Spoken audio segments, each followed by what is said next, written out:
ಇವತ್ತು ನನಗನ್ಸುತ್ತೆ ಶಿವಮೊಗ್ಗದಲ್ಲಿ ಒಂದು ಇತಿಹಾಸವನ್ನು ಮಾನ್ಯ ಮುಖ್ಯಮಂತ್ರಿ ಸನ್ಮಾನ್ಯ ಸಿದ್ದರಾಮಯ್ಯವರ ನೇತೃತ್ವದಲ್ಲಿ ನಾವೆಲ್ಲರೂ ತಗೊಂಡಿದ್ದೀವಿ ಅಂತ ಹೇಳಿ ಭಾಳ ಪವಿತ್ರವಾಗಿರ್ತಕ್ಕಂಥ ಅರ್ಥಪೂರ್ಣವಾಗಿರ್ತಕ್ಕಂಥ ಒಂದು ಕಾರ್ಯಕ್ರಮವನ್ನು ಏನು ಸ್ವಾಮಿ ವಿವೇಕಾನಂದ ಅವರ ಜನ್ಮದಿನದಂದು ಈ ಹೋರಾಟದ ನೆಲೆಯಲ್ಲಿ ಸರ್ವ ಜನಾಂಗದ ಶಾಂತಿಯ ತೋಟ ಅಂತಕ್ಕಂಥ ಆ ಮಾರ್ಗದರ್ಶನವನ್ನು ಕೊಟ್ಟಿರ್ತಕ್ಕಂಥ ರಾಷ್ಟ್ರಕವಿ ಕುವೆಂಪು ಅವರ ಒಂದು ಹುಟ್ಟಿನ ಒಂದು ಜಿಲ್ಲೆಯಲ್ಲಿ ಈ ಕಾರ್ಯಕ್ರಮವನ್ನು ಮಾಡಲಿಕ್ಕೆ ಅವಕಾಶ ಮಾಡಿಕೊಟ್ಟಿದ್ದಕ್ಕೆ ನಮ್ಮೆಲ್ಲರ ಪರವಾಗಿ ಚಪ್ಪಾಳೆ ಮೂಲಕ ಅವರಿಗೂ ಕೂಡ ನಾನು ಧನ್ಯವಾದಗಳನ್ನು ಹೇಳ್ತಕ್ಕಂಥದ್ದು ನನ್ನ ಕರ್ತವ್ಯ ಅಂತ ಹೇಳಿ ಭಾವಿಸ್ತೀನಿ.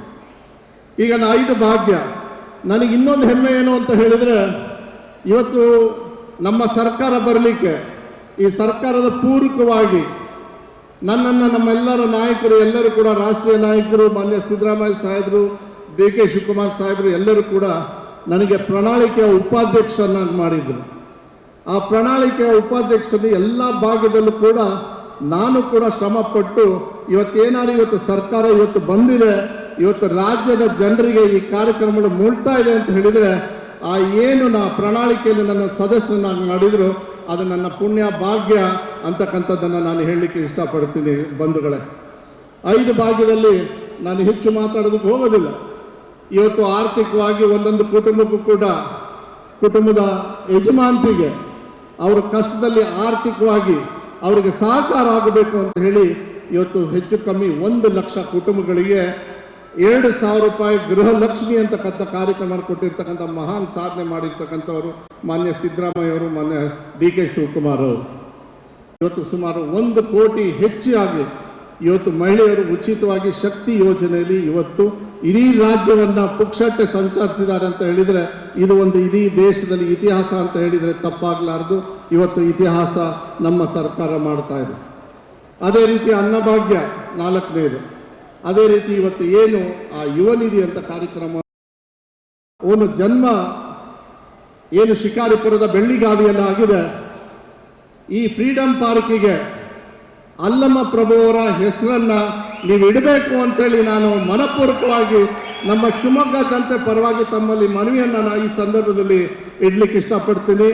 ನೀವು ಅದನ್ನು ಮಾಡಿಕೊಡ್ಬೇಕು ಅಂತಕ್ಕಂಥದ್ದನ್ನು, ಯಾಕೆಂದರೆ ಅಲ್ಲಮ್ಮ ಪ್ರಭು ಅವರು ಇವತ್ತಿನ ನಮ್ಮ ಜೀವನಕ್ಕೆ ಭಾಳ ಅವರ ವಚನದಲ್ಲಿ ನಮಗೆ ಭಾಳ ಒಂದು ಮಾರ್ಗದರ್ಶನವನ್ನು ಕೊಟ್ಟಿರ್ತಕ್ಕಂಥ ಸಾಕಷ್ಟು ಸಂತರಲ್ಲಿ ಅವರು ಭಾಳ ಉನ್ನತ ಸ್ಥಾನದಲ್ಲಿದ್ದಾರೆ ಅಂತಕ್ಕಂಥದ್ದನ್ನು, ಅದಕ್ಕೆ ನಾನು ಶಿವಮೊಗ್ಗ ಜಿಲ್ಲೆ ಜನತೆ ಪರವಾಗಿ ಒಬ್ಬ ಉಸ್ತುವಾರಿ ಸಚಿವನಾಗಿ ಅವರಿಗೆ ಈ ಫ್ರೀಡಂ ಪಾರ್ಕಿಗೆ ನೀವು ಗೌರವವನ್ನು ಕೊಡಬೇಕು ಅಂತೇಳಿ ನಾನು ಮನವಿಯನ್ನು ಮಾಡಲಿಕ್ಕೆ ಇಷ್ಟಪಡ್ತೀನಿ. ನನ್ನ ಮಾತನ್ನು ಮುಗಿಸೋಕ್ಕಿಂತ ಮುಂಚೆ ನಾವು ಚುನಾವಣೆ ಪೂರ್ವಕವಾಗಿ ನಮಗೆಲ್ಲರಿಗೂ ಕೂಡ 2 ಕಣ್ಣು, ಒಂದು ಸನ್ಮಾನ್ಯ ಸಿದ್ದರಾಮಯ್ಯವರು, ಒಂದು ಮಾನ್ಯ ಡಿ ಕೆ ಶಿವಕುಮಾರ್ ಸಾಹೇಬರು.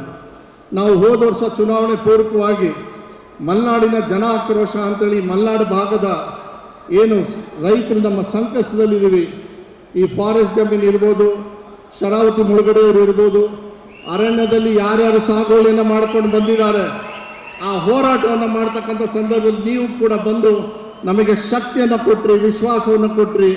ಇವತ್ತು ನಮ್ಮ ಜಿಲ್ಲೆ ಮತ್ತು ರಾಜ್ಯದ ಜನರು ಏನು ನಮಗೆ ಆಶೀರ್ವಾದವನ್ನು ಮಾಡಿದ್ದಾರೆ, ಆ ಸಂಪೂರ್ಣವಾಗಿರ್ತಕ್ಕಂಥ ಸಂಕಷ್ಟದಲ್ಲಿರ್ತಕ್ಕ ಅವರಿಗೆ ಶಾಶ್ವತವಾಗಿ ಪರಿಹಾರವನ್ನು ಕೊಟ್ಟು ಹಕ್ಕುಪತ್ರವನ್ನು ಕೊಡ್ತಕ್ಕಂಥ ಜವಾಬ್ದಾರಿಯನ್ನು ತಾವು ತಗೊಳ್ಬೇಕು ಅಂತಕ್ಕಂಥದ್ದನ್ನು ನಮ್ಮೆಲ್ಲರ ರೈತರ ಪರವಾಗಿ, ಈ ಕಡೆ ಭಾಗದ ಜನರ ಪರವಾಗಿ, ಕರಾವಳಿ ಭಾಗದಲ್ಲಿ ಅದು ಕಾರವಾರ ಇರ್ಬೋದು, ಉಡುಪಿ ಇರ್ಬೋದು, ಮಂಗಳೂರು, ಚಿಕ್ಕಮಗಳೂರು, ಈ ಕಡೆ ಭಾಗದ ಸಂತರಿಸಿದ್ರು ನಾವೇನಿದ್ದೀವಿ. ಯಾವತ್ತೂ ಕೂಡ ಕಾಡನ್ನು ಏನಲ್ಲಿ ಬೆಳೆದು ಹೊಟ್ಟೆಗೆ ಪಾಡಿಗೋಸ್ಕರ ನಾವು ದುಡಿತಾ ಇದ್ದೀವಿ, ಅವರಿಗೆ ಶಾಶ್ವತವಾಗಿರ್ತಕ್ಕಂಥ ಪರಿಹಾರವನ್ನು ನಮ್ಮ ರಾಜ್ಯದ ಸರ್ಕಾರದಿಂದ ಮಾಡಬೇಕು ಅಂತೇಳಿ ತಮ್ಮಲ್ಲಿ ನಾನು ಕೈ ಮುಗಿದು ಮನವಿಯನ್ನು ನಾನು ಮಾಡಲಿಕ್ಕೆ ಇಷ್ಟಪಡ್ತೀನಿ.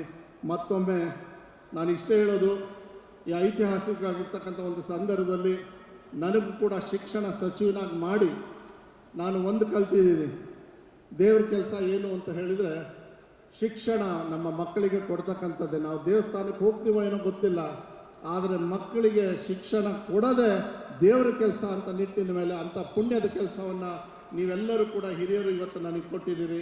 ಒಬ್ಬ ಬಂಗಾರಪ್ಪರ ಮಗನಾಗಿ ಆ ಏನು ಪ್ರೀತಿ ವಿಶ್ವಾಸವನ್ನು ನಮ್ಮೆಲ್ಲ ಶಾಸಕರು ಮಿತ್ರರು ಕೂಡ ಕೊಡ್ಕೊಂಡು ಏನು ಕೊಟ್ಟಿದ್ದೀರಿ, ನಿಮಗೆಲ್ಲರಿಗೂ ಕೂಡ ನಾನು ಧನ್ಯವಾದಗಳನ್ನು ಹೇಳಲಿಕ್ಕೆ ಇಷ್ಟಪಡ್ತೀನಿ. ಮತ್ತೊಮ್ಮೆ ಇಂಥ ಐತಿಹಾಸಿಕವಾಗಿರ್ತಕ್ಕಂಥ ಸಂದರ್ಭದಲ್ಲಿ ತಾವೆಲ್ಲರೂ ಕೂಡ ಇಲ್ಲಿ ಬಂದು ಈ ಕಾರ್ಯಕ್ರಮವನ್ನು ಇಡೀ ರಾಜ್ಯಕ್ಕೆ ನಮ್ಮ ಯುವಕರಿಗೆ ಕೊಡ್ತಕ್ಕಂಥ ಕಾರ್ಯಕ್ರಮ ಏನು ಯೋಜನೆಯನ್ನು ಮಾಡಿದಿರಿ, ಮತ್ತೊಮ್ಮೆ ನಮ್ಮ ವೈಯಕ್ತಿಕವಾಗಿ ನಮ್ಮ ಶಿವಮೊಗ್ಗ ಜಿಲ್ಲೆ ಪರವಾಗಿ ಈ ರಾಜ್ಯದ ಏನು ಅರ್ಹತೆ 5 ಲಕ್ಷ ಜನರು ಅರ್ಜಿಯನ್ನು ಹಾಕಿ ಅರ್ಹತೆಯನ್ನು ತಗೊಳ್ಬೋದು ಅವ್ರ ಪರವಾಗಿ ಮತ್ತು ವೇದಿಕೆ ಮೇಲೆ ಇರ್ತಕ್ಕಂಥ ಎಲ್ಲ ಜನಪ್ರತಿನಿಧಿಗಳಿರ್ಬೋದು ಅಧಿಕಾರಿಯವರ ಪರವಾಗಿ ನಿಮಗೆ ಹೃದಯಪೂರ್ವಕವಾಗಿರ್ತಕ್ಕಂಥ ಧನ್ಯವಾದಗಳನ್ನು ಈ ಸಂದರ್ಭದಲ್ಲಿ ಹೇಳಿ ನನ್ನ ಮಾತನ್ನು ಮುಗಿಸ್ತೇನೆ. ನಮಸ್ಕಾರ.